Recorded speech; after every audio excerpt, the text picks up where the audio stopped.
Charles Christodoulides was a 55-year-old man, and he was the caretaker of a derelict warehouse in London.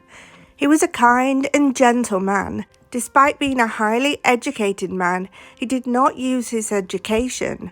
He went on about his business quietly and kept to himself.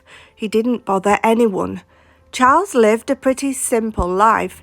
He had never had any problems with the police or anyone else for that matter. He had lived in London since the mid-60s, spending his days visiting the betting office before visiting Leicester Square, where he would spend the rest of the afternoons watching the world go by. He lived in this derelict warehouse, but it was his home. But one day, Charles just seemed to vanish. His family, who regularly kept in touch with him, were concerned when they just could not get a hold of him.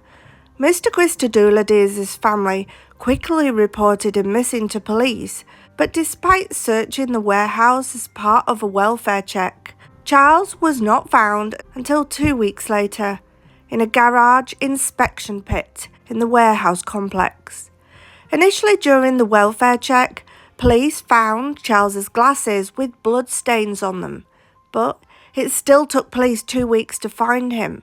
Despite police gathering information about Charles, his background and who he was associated with, calling hospitals, searching the area and looking into local CCTV, the investigation started to stall because of lack of evidence. Charles had been found after being initially hit on the head with something heavy, before being dragged upstairs, sat on a chair, had his hands and feet bound with tape, beaten, and subsequently had a rope tied around his neck. He had also had tape across his mouth. He had been tortured and strangled before his death, before being wrapped in a blanket, had paint stripper poured all over him, and then set alight. But when this failed to work, he was hidden in a car inspection pit within the warehouse. Despite police digging into Charles's life, they were unable to find any reason why anyone would want to harm him, and the case began to become cold. And then DI Brent Hyatt had been brought in to help with the investigation. It was difficult, as although police had put so many hours into this investigation, they seemed to have no leads. And as Peter looked further into Charles, they realised that he had been living in a flat within this warehouse, as he had been looking after the place for 20 years as a kind of caretaker. It was his home and he did not want to move, and at the time of his death the building was about to be sold. Did this have something to do with his murder? It certainly was an avenue that police did want to consider and had not considered previously. The building was about to be purchased by a man named Thanos, Papalexis. Thanos had been born on the 23rd of July 1972. He was the son of a Greek business tycoon, and he had grown up in London. He'd had an extremely privileged and wealthy background. He was a businessman and property developer of Greek descent. After leaving Mill Hill School and then on to university within London, he had joined the family's group of shipping companies and led its diversification from shipping and oil trading to real estate. Thanos was the head of several real estate investment and hospitality businesses. Although he seemed to be involved in very questionable business practices, he had created a 200-year land lease format, which his companies acquired several properties in Palm Beach, Florida. He was best known for selling properties on such leases at top market value, one of which was sold for close to $12 million. But then in March 2000, Charles Christodoulides had been tortured and beaten to death in this deserted warehouse in Kensal Rise, northwest London, before his body had been stuffed into this auto mechanics pit. Now, although the police investigation had stalled because of lack of evidence, Peter Hyatt had been looking into Charles and now this new buyer, Thanos, wondering if that could be a motive in the case. It was obvious that he stood to earn a substantial sum of money from the sale of the warehouse. While Charles stood in his way, it had become very clear to detectives that if Charles was a sitting tenant in the property and had refused to move out, Thanos' business deal could have been ruined, and this potentially provided a motive. At the time of the murder, Thanos had been trying to force through a £2 million deal to buy the warehouse where Charles lived, and then sell it on for a quick profit in order to prop up another business. The new buyers were waiting to purchase it from him, and he was looking to rush it through. Tape found in the warehouse not only had Charles's hair on it and blood, but a fingerprint. A cigarette butt gathered in the warehouse yielded DNA from a man named Thanos, believe it or not. They believed they were onto something, but there were 2 other offenders involved in this crime, as there had been 3 sets of footprints, and apparently DNA and footprints of the other 2 men were still unknown, but police had no idea who they were. There were also fingerprints on the tape used to bind his feet. However, Mr. Christodoulides had refused to move on. Worried about his potential financial consequences, Thanos had murdered him. The Times reported on the 8th of September 2009 that the case against Thanos was strengthened after a former Miami star and a £1,750 a night sex worker stated that he had confessed to her about the killing of Charles. Rebecca DeFlanco told the US Marshals that her former lover, Thanos, told her that he had killed a man who was a problem and gave her a graphic description of the murder. The victim, a sitting tenant who had lived in a flat for most of his adult life, had apparently refused to move out after Thanos had received a $2.3 million offer for the derelict warehouse. The developer was desperate to sell to raise funds for his new ailing business.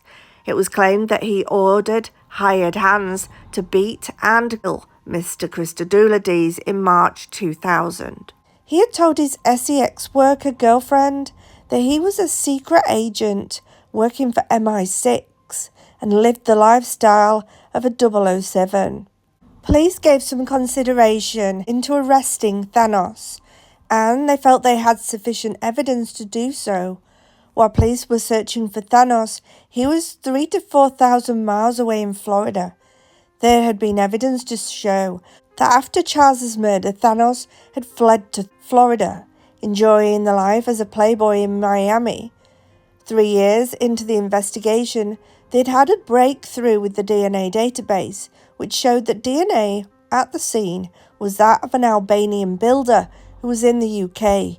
He had been arrested on unrelated charges. His name was Zello, and while Thanos had no idea that the net was tightening in around him, a third hit on the DNA database showed that DNA relating to a man named Robert Baxia was also at the scene. And nearly 9 years after Charles's murder, US Marshals marched into a pizza restaurant in Miami where they arrested Thanos Papalexis. At the time of his arrest, his American business dealings were in turmoil. He had been chased by creditors for £2 million, including for unpaid rent on his £3 million mansion. During the interview, Thanos was very talkative. He remained calm. He seemed confident and very sure of himself, almost as if he knew that after he'd given his turn of events, he would be believed and released.